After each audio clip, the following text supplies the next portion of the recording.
첫 번째 이야기 서민들의 지혜와 해학. 자, 여러분, 안녕하세요. 이렇게 화면으로 만나뵙게 되어 정말 반갑습니다.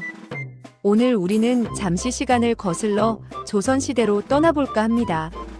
복잡한 현실 잠시 잊으시고, 그때 그 시절 사람들의 이야기 속에서 교훈과 감동, 그리고 때로는 유쾌한 웃음을 찾아보는 시간을 가져보려 합니다. 어르신들께서 즐겨 찾으시는 유튜브 콘텐츠 중에서도 옛날 이야기가 참 많죠. 특히 조선시대 이야기는 우리의 뿌리이자 오늘날 우리가 살아가는 지혜의 보고이기도 합니다. 조선시대라고 하면 왠지 엄격하고 딱딱하게만 느껴지실 수도 있습니다. 하지만 그 안에서도 사람들은 희로애락을 느끼며 살았고, 오늘날 우리와 크게 다르지 않은 고민을 하고 웃고 울었습니다. 그 중에서도 특히 효는 조선 사회를 지탱하는 가장 중요한 가치 중 하나였습니다. 다들 어릴 적 심청전이나 흥부놀부 이야기 많이 들으셨을 텐데요.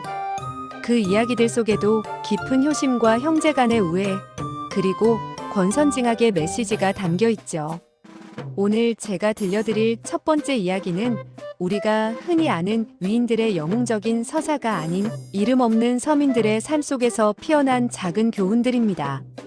조선시대 서민들의 삶은 참으로 고단했습니다. 대부분 농사를 지으며 살았고, 풍년이 들어도 세금 내고 나면 남는 것이 없어 힘겹게 살았다고 하죠. 하지만 그들은 좌절하지 않고 지혜를 모으고 서로 도우며 삶의 의미를 찾아갔습니다. 혹시 바보 삼덕이 이야기 들어보셨나요? 바보스러워 보이는 행동 때문에 오해를 사기도 하지만 결국에는 그의 순수함과 지혜로움이 빛을 발하는 이야기입니다. 한 번은 삼덕이가 시장에 가서 물건을 팔아야 했는데 너무 순진한 나머지 내 물건은 좋으니 사가세요 가 아니라 내 물건은 싸구려인데 누가 사갈까? 라고 외쳐서 사람들이 비웃었다는 이야기도 전해집니다.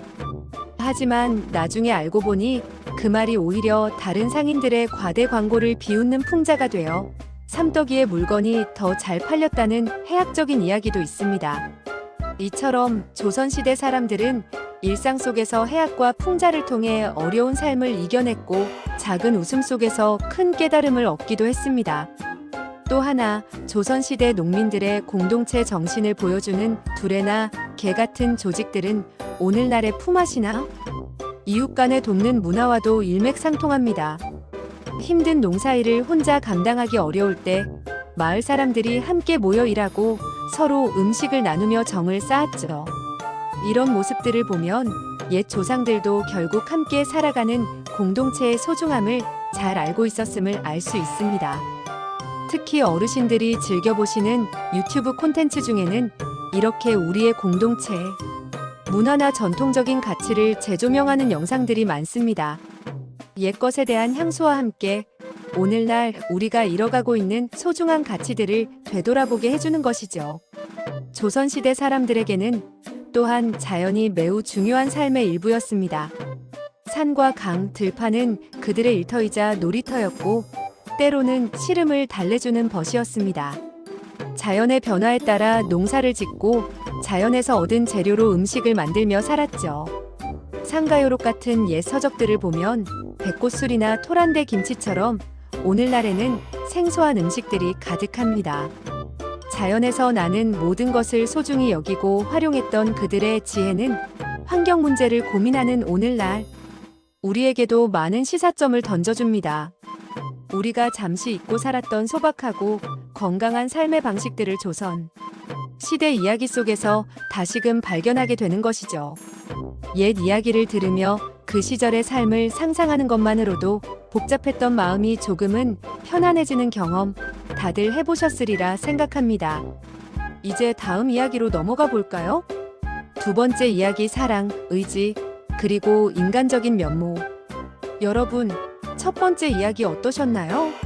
조선시대 서민들의 소박하지만 지혜로운 삶의 조각들을 엿볼 수 있었죠. 이제 두 번째 이야기로 넘어가 조금 더 깊이 있는 감동과 함께 때로는 통쾌한 웃음을 선사했던 조선시대 사람들의 이야기를 만나보려 합니다. 특히 어르신들께서 즐겨 찾으시는 유튜브 콘텐츠 중에는 신분을 초월한 사랑이나 역경을 극복한 인물들의 이야기가 큰 인기를 얻고 있습니다. 그 속에서 우리는 인간 본연의 고귀한 가치를 발견하곤 합니다. 조선시대는 신분 제도가 엄격했던 사회였습니다. 양반과 상민, 천민으로 나뉘어 각자의 위치가 명확했죠. 하지만 이러한 사회적 제약 속에서도 사람들은 사랑과 의지의 힘으로 자신의 운명을 개척하려 했습니다. 혹시 고죽 최경창과 기생 홍랑의 애틋한 사랑 이야기 들어보셨나요? 신분을 초월한 이들의 사랑은 많은 이들에게 감동을 주었습니다. 병든 최경창을 위해 홍랑이 먼 길을 마다 않고 찾아와 극진히 간병하고 이별 후에도 시를 주고받으며 절절한 마음을 표현했던 그들의 이야기는 오늘날에도 변치 않는 사랑의 가치를 보여줍니다. 젊은 시절의 추억을 떠올리게 하는 그런 아련함이 있지 않나요? 유튜브에는 이런 아름다운 사랑 이야기들을 각색하여 잔잔한 영상으로 만들어 올리는 채널들도 많습니다. 옛 노래나 민요를 배경으로 한 영상들을 보며 지난날의 향수에 젖어보는 것도 좋은 시간 보내는 방법이 될 겁니다.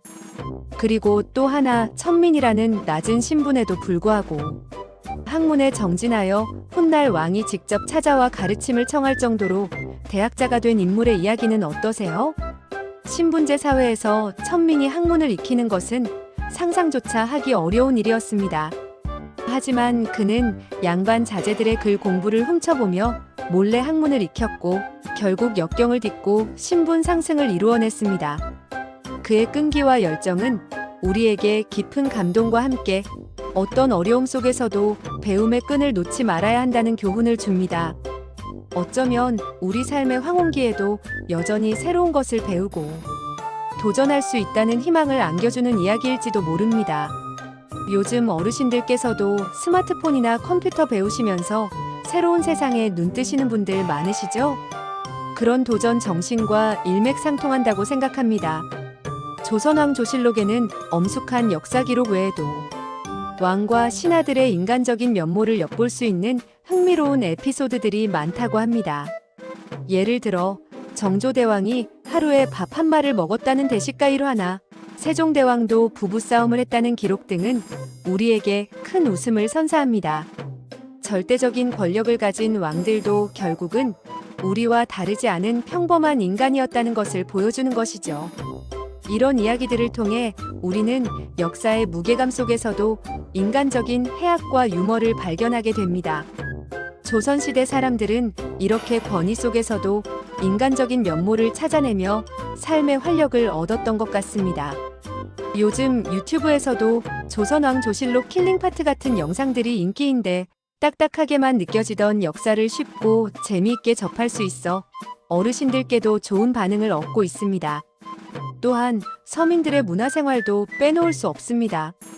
조선 후기로 갈수록 서민 문화가 크게 발달했는데 양반 문화와 달리 체면에 얽매이지 않고 자신의 감정을 솔직하게 표현했으며 양반들의 위선과 사회의 부정부패를 비판하고 풍자하는 내용을 담고 있었습니다.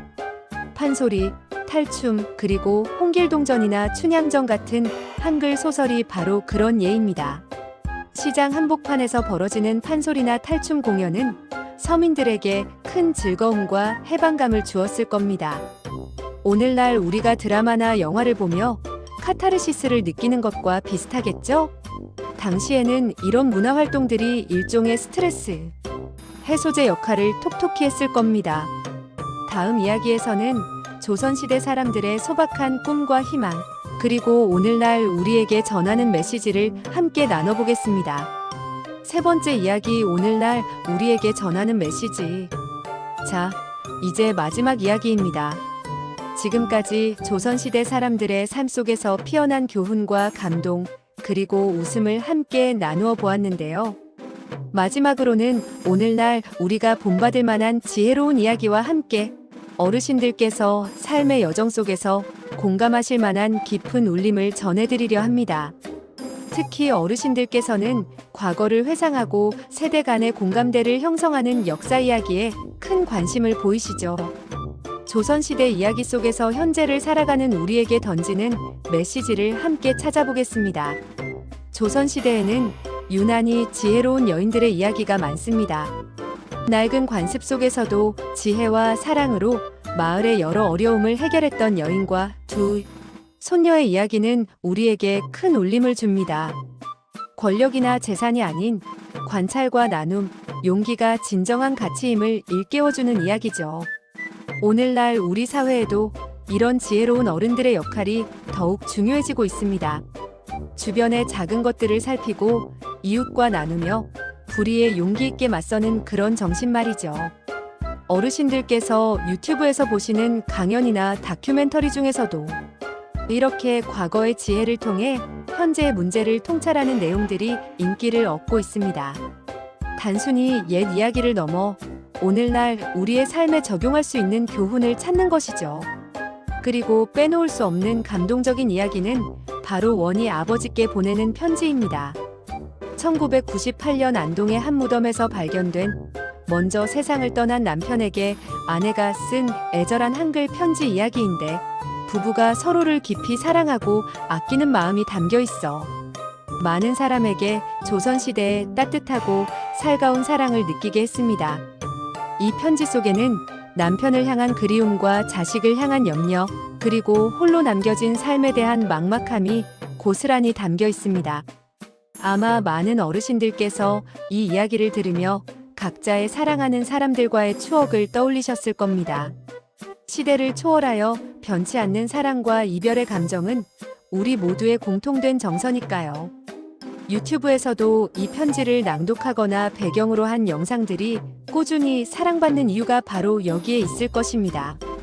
조선시대 서민들의 삶 속에서는 또한 강한 생명력과 변화에 대한 열망을 엿볼 수 있습니다. 많은 농민들이 힘든 농업 대신 상인으로 전환하며 장시시장과 크게 성행했고, 일부 서민들은 영농 기술을 개발하거나 상공업 활동에 적극적으로 참여하여 경제력을 키우기도 했습니다. 심지어 부를 축적한 농민들은 공명첩이나 족보를 사서 양반 신분을 얻기도 했다니 그들의 삶에 대한 열정과 변화를 향한 의지가 얼마나 강했는지 짐작할 수 있습니다. 이런 모습들을 보면 옛 조상들도 오늘날 우리처럼 더 나은 삶을 위해 끊임없이 노력하고 도전했다는 것을 알 수 있습니다. 은퇴 후에도 새로운 취미를 찾거나 봉사활동을 하며 활기찬 노년을 보내시는 어르신들의 모습과 많이 닮아있지 않나요? 결국 조선시대의 이야기들은 단순히 과거의 기록이 아니라 오늘날 우리의 삶을 비추는 거울과 같습니다. 그 속에서 우리는 사람들의 보편적인 감정, 즉 사랑, 이별, 그리움, 희망, 그리고 좌절과 극복을 발견합니다. 그리고 그 안에서 우리는 시대와 국경을 넘어 이어지는 인간적인 교훈과 지혜를 얻게 됩니다. 오늘 이 시간 조선시대의 옛 이야기들을 통해 잠시나마 즐겁고 유익한 시간 되셨기를 바랍니다. 과거의 지혜가 오늘날 여러분의 삶에 작은 울림과 용기가 되기를 바라며 저는 여기서 인사드리겠습니다. 감사합니다.